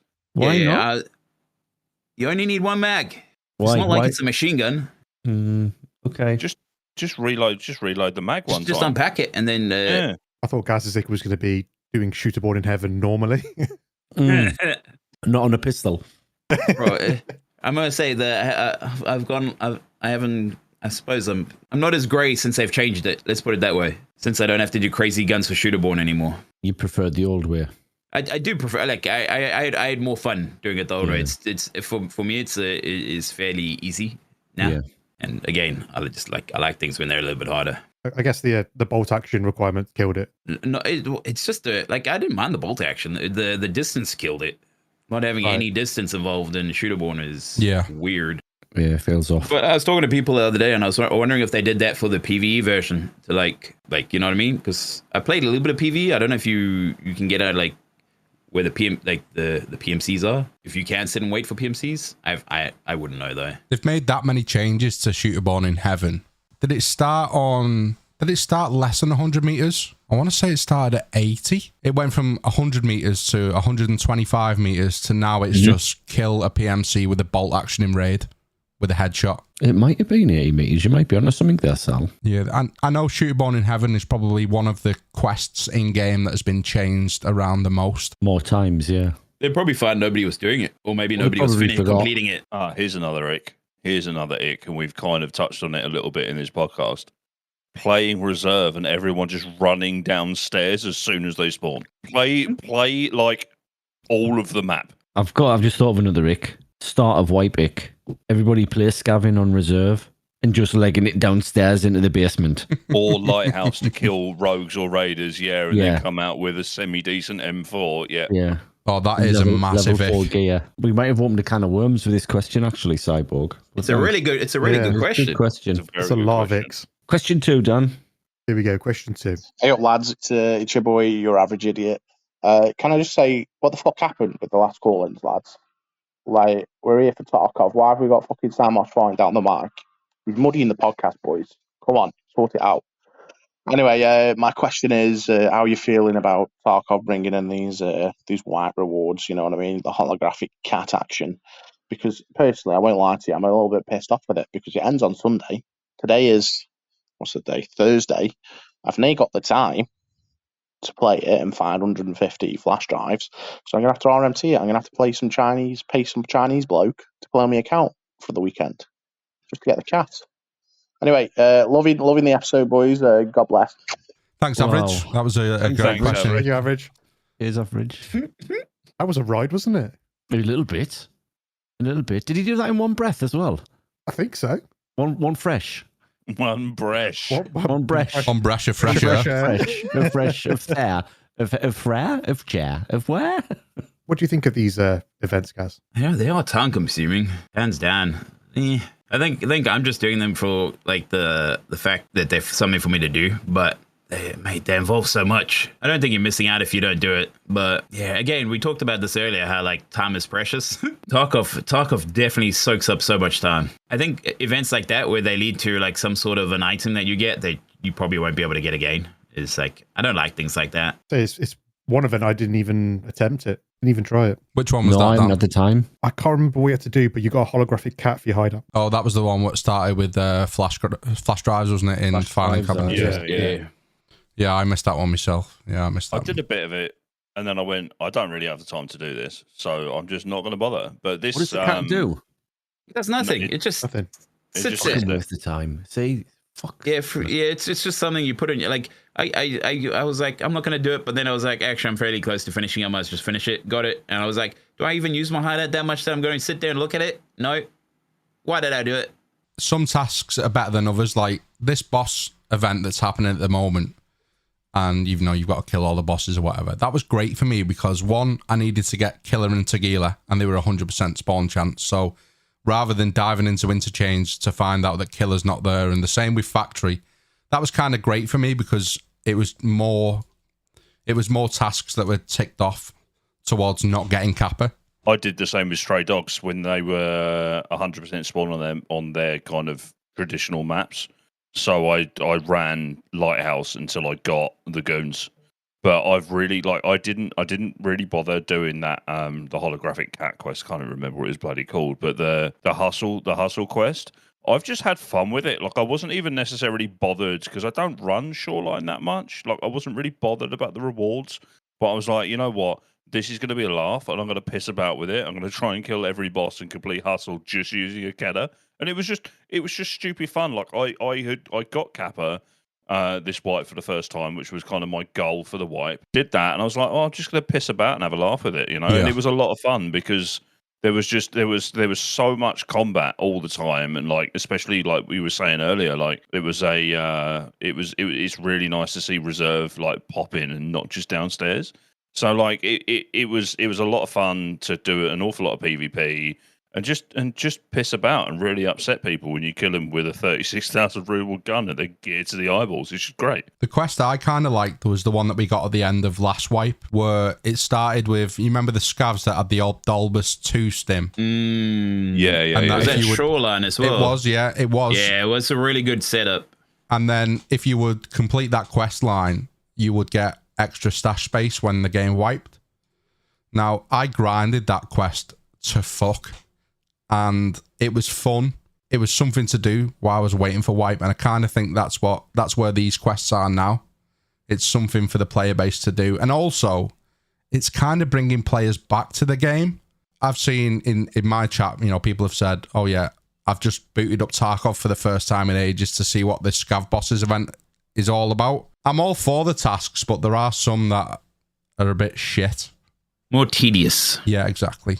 Like I've always liked these sort of boss events where you have like everyone in one place. Like link that to the holographic cat one. You're not really rewarded in the same way. You don't really get anything that you can keep for participating in these sort of things. I think those sort of things might be nice for like the Hall of Fame. If you're a streamer and you want to show like what events you've been taking part in, you'd have a place to show that sort of stuff off. Yeah, for sure. Like the streamer challenge that happened, and like the top 3 got like an in-game item. It would have been cool if you got like, if you'd have taken part in it, you got like, and you kind of saw it through to the end, because a lot of people started it and then dipped out, which I totally get, because it was very grindy and stuff like that. But it, like, even if you got like an armband or something that you kind of got ad infinitum, like the Alpha armband, like because you competed in that would have been pretty cool. Like they did one recently, didn't they, where you had to spend 250 quid and you get a new armband. But let's not talk about that, boys. What do you think, Ray? I don't like them. I just don't like the events. I just think they're a gimmick, and I don't get why the community gush over them. They feel very much like a massive distraction, and they come. I know they periodically come at kind of like towards the end of the wipe phase, but then for me this time around, it's felt a little bit like the heat's been on, and they've had to do things to try and win back engagement, and then and that's the way they've gone with it. And I just don't buy into it. I just don't vibe with them. I think I used to way back in like 2018, 2019, 2020. But I think just as kind of my journey's gone with it, I'm just like thinking, yeah, it's just another event. What do you get for it? Note. Oh, and like you guys, I'm like, I haven't got time. I didn't even like cats neither. So I just, it's like, yeah. So that's just me though. I know plenty of people do love them, but yeah, they're just not for me. What's happening, fellas? I would like to know how you all came up with your Twitch username. So yeah, let me know. Up the boys! Up the boys! Up the bloody boys! Mine was I was like Gaz, EscGAZm, done. Like it. Pretty simple, pretty straightforward, kind of. Well, I'm Dan M, so Sneaks. That was so straightforward. Such a straightforward answer. So good. The nickname Sneaks I've had for years, because it's a bit of a play on my surname, and I am like the least quiet person ever. So like my mates back in school used to start calling me Sneaks or Sneaky, and then some other partner Twitch streamer is called Sneaks, so I had to add the Mr. on it because I teach. That's brilliant, and I've only just clicked the link to the name. I never even thought of that. I love that. Emma has just walked in and said 90 decibels. She recorded, right, with a decibel meter that she still has on her phone, me snoring, and it was 90 decibels. That can damage your hearing, that level. Oh, sorry. No. I was talking while streaming, and it was 90 decibels. I'm interested in yours, Sal. I knew Dan's, obviously, and Gaz had explained it. Mine's just a simple play on words. It's it's the complete opposite of what I am. They've got no hair. I am baldy looks. But I was always interested in Sneaks's as well, and I never knew that link. Obviously, it's staring me right in the face now, and I feel like an idiot. But and yours as well, Sal? How did you come up with that? When I started out on Twitch, I used the same name as the clan that I used to be in, or the kind of like the same gamer tag with a twist that me and my mates had. So Cheddar, who's one of my good friends outside of streaming, my name in Twitch when I started was Cheddar Bink, and I kind of felt like I needed to move away from that. I'm a massive Lord of the Rings fan, a huge Lord of the Rings fan, and my name was kind of made between Saruman and Sauron, so Solomon. Nice. That's how it was originated, boys. Yeah. That's well clever. I like that. Yeah. Very good. Question 4, Dan. Hey, lads. I think you should get your lips on this question, right, boys? What is your most memorable moment in Tarkov? What stands out when you first think, this is what makes Tarkov great? Oh, that's a good question. I like that. Over to you, Gaz. I think I said something similar about kind of getting out of your first raid earlier, but again, for me, when I finish these challenges and I get to the final shooterborn with RSH 12, when you spend like a whole month, for me, I suppose it's not what Tarkov's about, but it's the way I play it. And I get that final headshot from 125 meters away with a rubbish ass gun that's not supposed to be shot from like further than like 80 meters. Oh man, it was so satisfying. So satisfying. I remember mine, and this was the first time that they had all of the bosses on reserve. It was he doesn't play anymore, but me and O'Neill were playing it together, and we were doing what were called T runs. I watched this live. T runs. T runs, yeah. Okay. So you'd go on the flea market and you'd buy all the ingredients that you need to make a cup of tea. So that's the teapot, it's the tea bags, it's the milk. Okay. And the I love it. Yeah. and we basically just try our hardest to try and deliver a cup of tea to like one of the bosses or one of the guards, and it was just fucking chaos. I've got the clip somewhere on my soundboard, but it was one where O'Neill was running. I can't think of the building, but what's the one where you come from the train yard and then there's a little garage where you can jump on top of a jeep and then up into the first floor? Oh, night. Yeah. That's night. Yeah. So he's running by the what are they called? He's running by along the train station, and he's heading straight for that building. Everyone is bundled in that room, and they're throwing grenades at him, and he's running away, going, "Boys, I've got the bruise." I remember that. That was when I first found your channel. Yeah, that was around about then. It's one of my favorite ever memories of the game. That's great. I like stuff like that. Mine's kind of when I first got into it, and the memory I've got attached to it, and what made Tarkov kind of significant for me was the fact that I used to willingly, in my own time, log on to collect my insurance. No games ever made me do that before, so it was like that was a big thing for me, which sounds pretty weird, but it was that no, I need to log in, and I used to track it, and every day I'd be like, "Has my insurance come back?" No, it hasn't, and then I'd log in that afternoon. So that's for me, like the early memories of playing Tarkov and the things that it made me do with my own time when I shouldn't have really been bothered because it was just pixels and it's just a game. But the fact that it made me kind of alter my own schedule in my own life, that's what stands out for me. Did you invoice yourself for your time? No, I didn't. That didn't invoice anybody. I'll have to create an invoice on now and send it to you I think. Definitely. My most memorable moment in Tarkov was probably putting my first PMC down. Yeah, it was making my first player kill. That was the first memorable moment. Other than that, it was probably finding the first LEDX. So it's nothing spectacular, but yeah, it's either one of them two. I think for me, there are a couple. I think in terms of like kills, I think one of the best ones I got a triple kill on Factory with a single hand grenade, and then killed the last guy with an MP9 who like had just his mates. It was a 4-man on Factory, and I threw this nade. It landed, killed 3 of them, and they essentially were a shrapnel sponge for their mate, who I then ran down and gunned down with an MP9. And that was insane. Like that is quite possibly still one of my greatest ever kills in the game. And I will never be able to beat that, I don't think. And I think the second one is getting Kappa for the first time, which literally happened like 2 weeks ago. So yeah. Was that your first time? It was my first ever time getting Kappa. Yeah. I love to hear those. And I remember, I think I was there. It was great, dude. Yeah, like, I mean, I was definitely not the first. I was definitely probably one of the last people to get it this white. But like, it was an achievement for me because I've never had it before, and like, it doesn't really mean anything as such because it's just a thing for the game. But like, I think because of the amount of time that I have to play, and like I've spoken about this a fair bit before.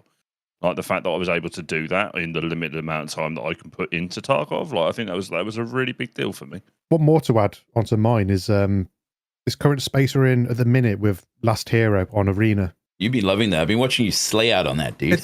It's not even that. It's just the wanting for people to want to come and get involved in it. Like we're all playing with people that we haven't played before. Like Sally's regularly asking me, like, "Have you got a space? We're going to play tonight." I'm like, "Yeah, let's fuck it." I love that. It's just been a really fun like community experience. 100%. One last thing I was going to say on top of your little tea story brought back a memory that I did. This is before they had VoIP. I think it was like, and when you could bring in like containers into Raid. Yeah. I had this great idea of like, I'm just going to bring in a fridge, right? One of those Dilnick, right? I went into Interchange. I packed it full of juice and goodies, and I went to Starbucks up in the center, and I just threw the shit everywhere along with the bag.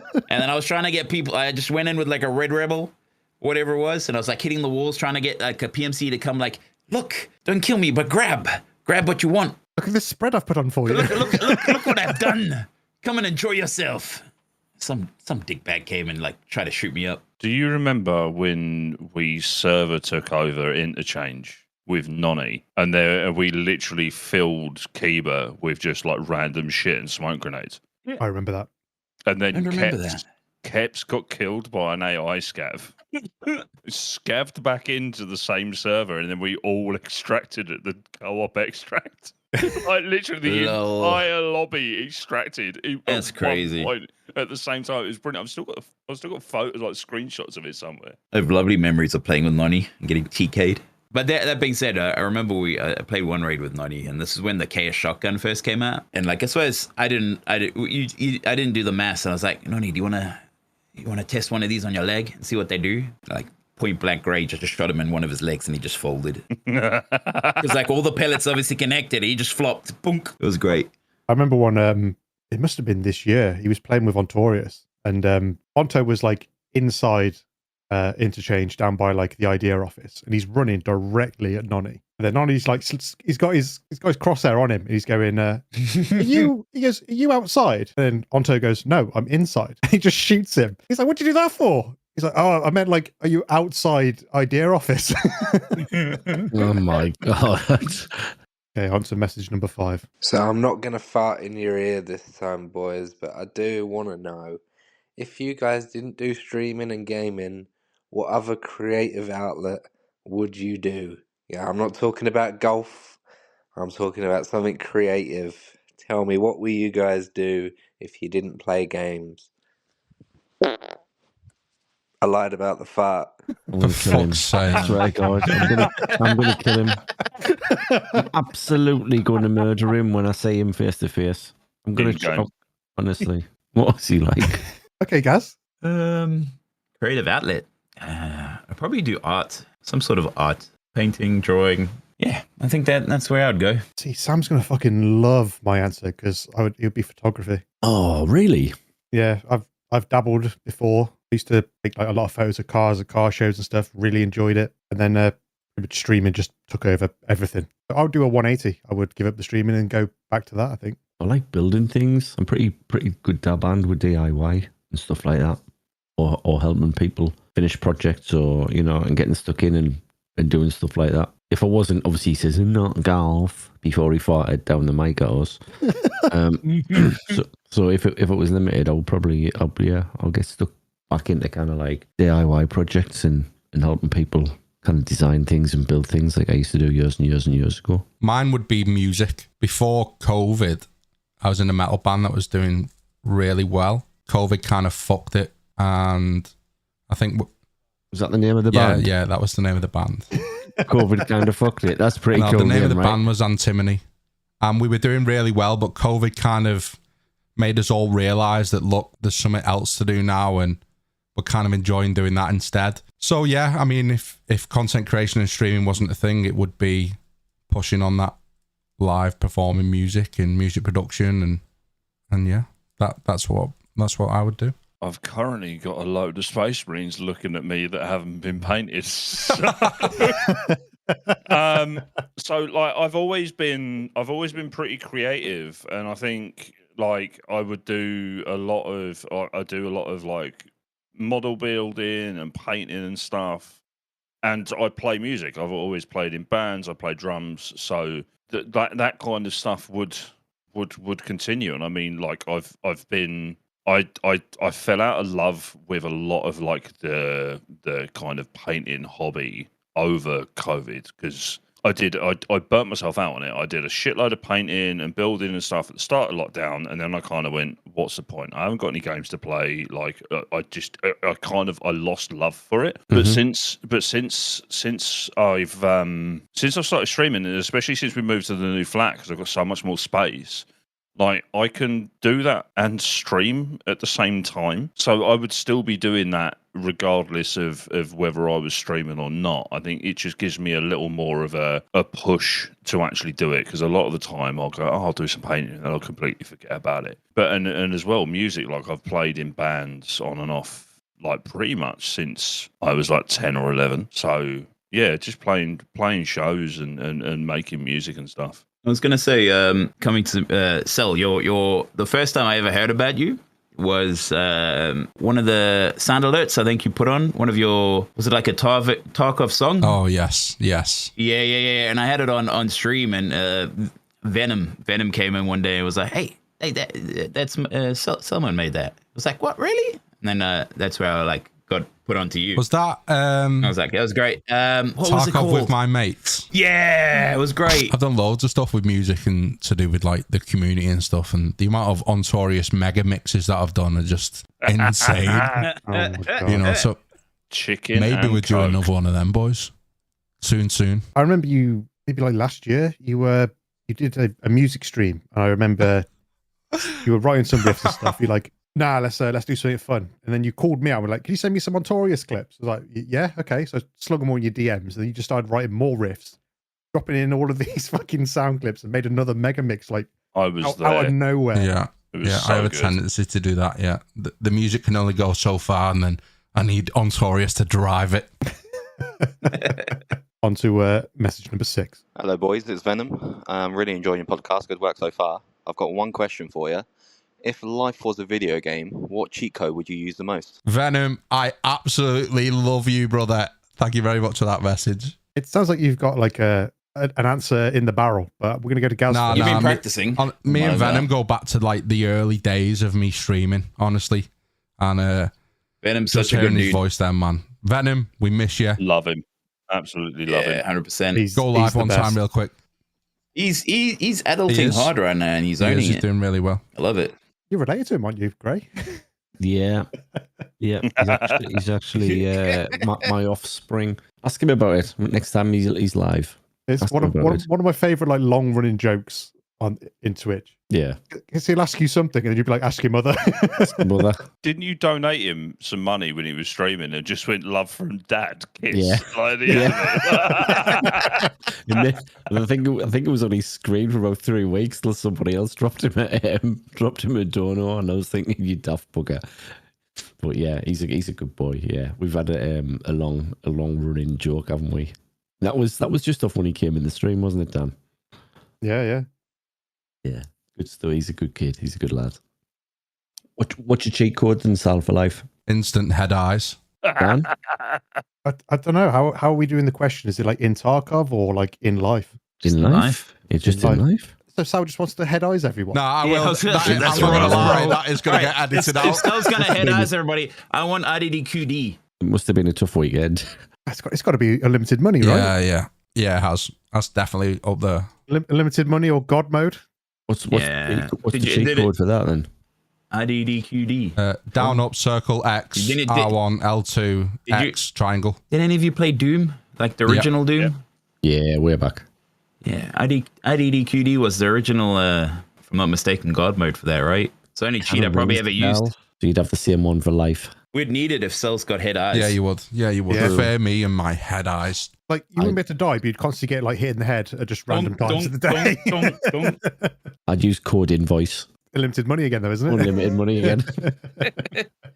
Code invoice. That's code invoice. Snakes. The 10% added to your card. Yeah. Use code invoice grey. Abacab. What? The cheat code from Mortal Kombat, the original Oh, no, Mortal I was always a Tekken fan. ABHD, I was always ABB. Tekken, mate. Yeah, Tekken. Grow up. I think unlimited money, but then being a partial philosophy enjoyer, like unlimited money has an infinite amount of risk to it as well. Because like you have loads of money and you just get bored, don't you? No, Unless definitely not. I don't know. Life's got to get boring after a while if you had the ability to have everything, you know? Yeah, no, I get that. Because you could do an awful lot of good shit with that cheat code, you know? Another one I was going to suggest was X-ray vision. Now, read into that as you will, boys, but Oh, do you want to be a doctor? Yeah. Do you have Mr. Sneaks' address? Number 7. I was just thinking, right, how come for men, every poo time is wee time, but not every poo time is wee time for women? Strange. Right. Oh, I'm a gamer, dude. I got no interactions with the other half. Love it. It is what it is, I guess. It is what it is. Never thought about it too much. And how do you know? How do you know? How do you know it's not? I'm going to ask. Give me a second. Fuck's sake. Oh my days. Are we going back into hiding again? We are, mate. Yeah, we are. We're never going to get to episode 6, are we? Nah. Going to be in hiding for the rest of our lives, especially when they listen to them and they find out how much we've spent on equipment over the years. And now we're asking questions like this. I'm going to have a guess that Mrs. Sneaks comes back and says, "What are you nerds talking about?" I love like that. Yeah, I thought it was a Tarkov podcast. The problem comes in when Mr. Sneaks never comes back. Yeah, that is the problem. Yeah. Mrs. Sneaks comes on and says, "Oh, he's just nipped out for a pint of milk." Okay. She looked at me like I was insane, and then said, "You're sat down attempting every poo time is wee time, even for a lady." All right. Okay. So myth busted. Get absolutely myth busted. Myth busted. Not only are we bringing Tarkov hot topic and content, we're debunking myth busting with Mrs. Sneaks. Yes, love it. This is a podcast there, Sneaks. Get on it. I'd like to leave a message for the special guest that you've got on today. I enjoy watching his shooter born with the weirdest guns possible.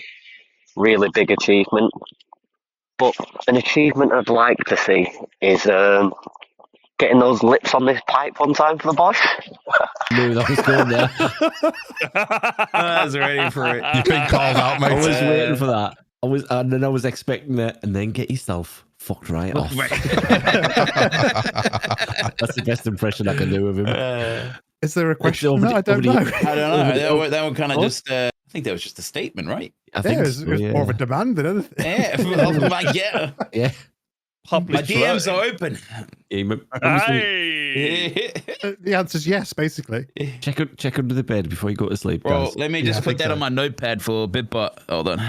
Okay, on to the next one. Hello, Unheard podcast. It's Friendly Guy. Any chance of a Bad Neighbours 3 from Gaz anytime soon? Really enjoyed the first 2 films. Thanks. We have to get him on. We have to get him on. Any chance then, Gaz? Bad Neighbours 3? No, but now that like that, you see, like I've just had an idea. Maybe I should do something in Tarkov, sit in dorms or something, and just make some rowdy shit happen in dorms. Be a bad neighbour. Yeah. I like where you're going with that, mate. I look forward to watching that. TFG's a legend as well. He really is. He's great. Great to watch. Nice guy. Yeah. 100%. Chatted to him before as well. He's just such a nice bloke. Lovely bloke, IRL. Oh, I'd say we had the pleasure of meeting him in person at Insomnia, and he's just the it's like the friendliest guy you'll ever meet. Oh, yeah. Funny that, yeah. Funny. Yeah. All right, on to the next one. All right, lads, it's your average idiot. I just wanted to ask Gaz a quick question. What is your favourite gun that you've used to complete Shootborn in Heaven with? And another fantastic question for your average idiot. Was it the revolver? Because I was fucking the suck. Anyway, have a good one, boys. Good night. God bless. What was your favourite? My favorite one. I enjoyed the revolver, but I really enjoyed the ump. I don't know what it was about the ump, but it was fun as hell. But the revolver was really how do you say? The revolver's the one that I nearly got the hell in and stopped, right? Because the RNG on the headshots was bad, but finishing it was great. I'm gonna go with the ump. I really enjoyed the ump. Ump's a great gun all around. I think the revolver was my favorite. Yeah, it was mine as well. People love the revolver. Really enjoyed that. It's so random, wasn't it? That was why. Yeah, 100%. Well, it's like go wherever they wanted to go. Partially as well. I wasn't there for when, like, I don't know if you announced you were going to be doing that at the start. I didn't see any of that. I just dropped into the chat. I was like, all right, guys, what's going on? He's like, oh, I'm doing Shootborn in Heaven. I was like, oh my God. I think originally we were going to do something else at Wipe. And then somebody said, you can put a scope on the new gun. And he was like, what? And then I was like, how do I get, then I had to like play the game and try and work out how to unlock the new gun. And then when I do things like that, it's about like, how do I get the gun I need, that I can get it all the time, get the bullets I need, and then just because you die so much when you do that stuff, right? So the setup's the longest bit. It wasn't too hard to set up, and then I just loved it. It was good.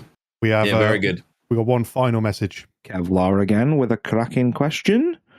With the Euros coming up, are you boys going to take a little bit less time gaming and indulge in a bit of football? Absolutely not. I don't do football, unfortunately. I don't do anything that involves touching grass, mate.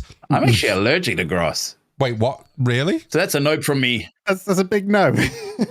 I'm allergic to allergies to grass pollen, right? So not majorly, but just certain times. Yeah, certain times of the year, like it's just dog shit. I'll probably watch a bit of it, but as I've said to you before, Gray, I am the worst football enthusiast ever because I just forget that football is a thing.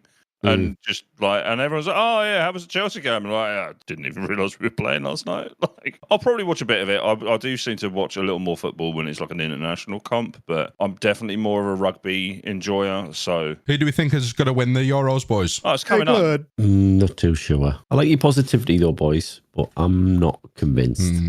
Did you say you are going to watch the Euros, Gray? Oh yeah, I'm going to be watching the football. I like football, so I'm going to be watching it.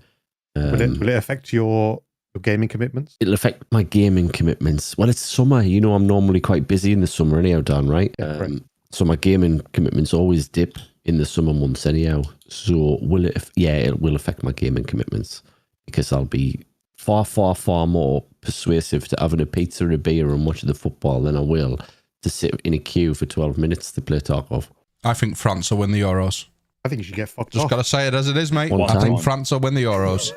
They missed out on the World Cup. I think they're going to win the Euros, mate. Back with a vengeance. 100%. My tip's Belgium. Oh, is that great? Did you say your tip's bulging? I heard that as well, yeah. What the fuck did I just hear? That's today's today's podcast sponsor is My Tips Belgium. Oh, Gaz, one final question. Sorry, bud. What would your stream item be? Stream item? I think the stream item would be a splint, but like an armband. I think that would be great. Why? Because I just break my legs a lot. Ah, right. So the gameplay and climbing on rocks. Yeah. So I kind of want to set Gaz a challenge now for Shooter Born in Heaven next White Boys. I don't know what you feel about that. And my challenge to you, Gaz, would be to use the DVL, but with no scope. Wow. I don't even know. That's pretty difficult, man. You're a bully, bro. They would probably... Yeah, no, I don't know about that one. Have you used a DVL without a scope? Are you saying no to the challenge? I'm not saying no. I'm just... I got to think about this. All right, boys. And I'm going to probably have to draw like a million dots on my monitor to work out where the bullet's going. All right, boys, going. you heard it there first. That's what Gaz is doing on the next Shooter Born in Heaven. Shut the fuck up, bro. EscGAZm exclusive content. Heard it first. It's funny. Thank you for listening to this episode of the Unheard podcast. I've been your guest, EscGAZm. You can find me on twitch.tv/EscGAZm and on YouTube and TikTok with the same handle. It's been amazing being the first guest on this podcast. The hard work, the quality, and the love that goes into the Unheard podcast is evident, and I can't wait to see it grow. Thank you for tuning in, and don't forget to follow and subscribe for more of their incredible content. Until next time. You're listening to the Unheard podcast.